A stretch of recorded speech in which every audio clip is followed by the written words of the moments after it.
ārlietu ministra kungs, kultūras ministra, ekscelences, dāmas un kungi. Man ir patiešām liels prieks, ka es esmu šobrīd šeit Latvijā un piedalos šajā konferencē.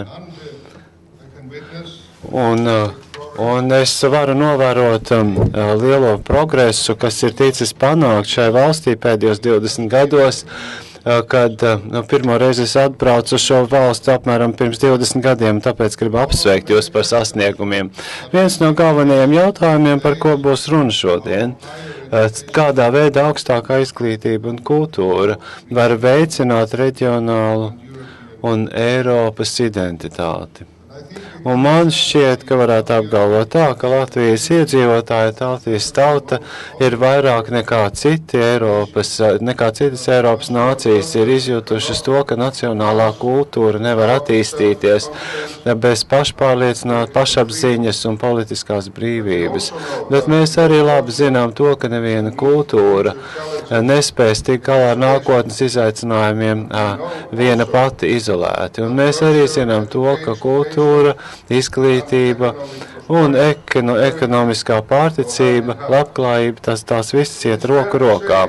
Ir pamatot apgalvot, ka Ziemeļvalstu sadarbībai ir savas saknes mūsu kopīgajās valodās un mūsu kopīgajās kultūrās.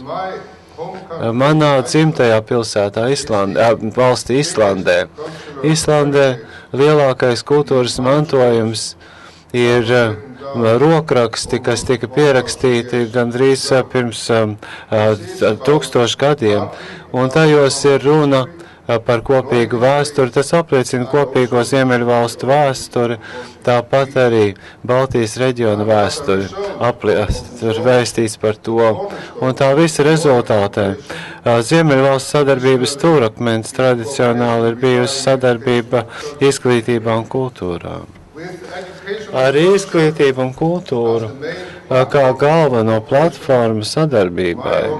Mana organizācija Ziemeļvalstu ministru birojas arī ir ļoti aktīvi strādājusi, lai meklētu iespējas tuvākai Ziemeļvalsts, ciešākai Ziemeļvalsts sadarbībai arī citās jomās, apkārtējā vidē, sociālajā jomā, veselības aprūpē, finansēs, enerģētikā, minot tikai dažas politikas jomas.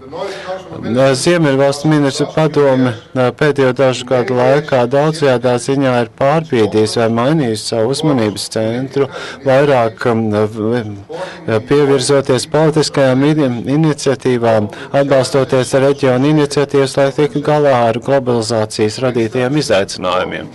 Piemēram, veicinot izglītību, inovāciju, pētniecību, kas ir saistīti ar klimata un apkārtējās vīdes un enerģētikas jautājumiem, bet tāpat arī citās jomās, kā radošās industrijas, kas šodien tika pieminētas, kas var nostiprināt mūsu globālo konkurētspēju.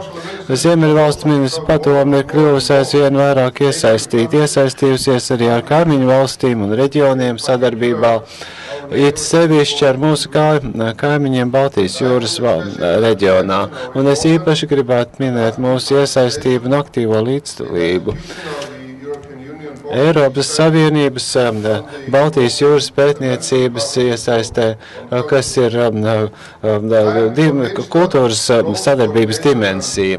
Un es gribētu sacīt, ka ciešā sadarbība ir nākusi par labu, tā dod labumu rezultātus ne tikai Ziemeļu valsts sadarbībai, bet arī kaimiņiem. Tas ir ļāvis tik galā ar izaicinājumiem, izmantot tās iespējas, kādas dod sadarbība ar kaimiņiem un draugiem. Un te es atkal atgriezīšos pie kultūras un izglītības. Kultūras un izglītības sadarbības starp valstīm un reģionos ir būtiski svarīga. Es to apgalvoju, tāpēc, ka esmu pārliecināts, ka tas ir pamats visām pārējām sadarbības jomām. Tieši tāpēc izglītība un kultūra aizvien ir svarīga daļa Ziemeļu sadarbības procesā un sadarbībai Baltijas jūras reģionā. Un man šķiet, ka mūsu izglītības programmas kopīgās Ziemeļvalstu un Baltijas valstu mobilitātes programmas. Šeit ir ļoti labi piemēri.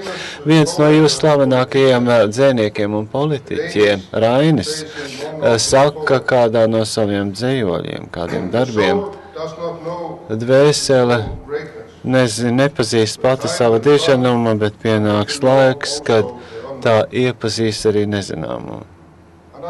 Un man šķiet, ka tas ir ļoti patiesi teikts arī šodienas kontekstā. Mums ir vajadzīgas jaunas zināšanas, jauna zinātniska atklājuma, lai mēs varētu iepazīt nezināmo. Un šodienas nezināmais ir tas mūsu ceļš uz nākotnes labklājību, pārticību. Mūsu kultūrām ir jāpierāda savs spēks konkurencē un sadarbībā ar citām kultūrām starptautiskajā arēnā. Un mūsu izglītībā ir jādara tas pats. Ziemeļvalstis un Baltijas valstis ir nelielas, bet sadarbībā tās var panākt daudz ko. Mums ir jāturpina mums jākultivēt izglītību un attīstīt kultūru.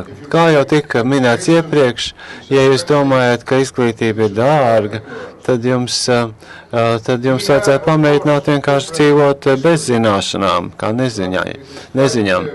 Un skaidrs, ka mums ir kopīga pagātne, bet neapšaubāms ir arī kopīga nākotne. Un mums ir daudz labākas iespējas izvairīties no nezināšanas, no tumsonības, apmainoties ar idejām, zināšanām un pieredzi. Mūsu sadarbība ir bijusi auglīga pēdējo 20 gadu laikā. Un mēs Ziemeļu valstīs, mēs uzskatām, ka padziļinot šo sadarbību un stiprinot to, tas viss nāks tikai par labu mūsu visu nākotnē. Paldies!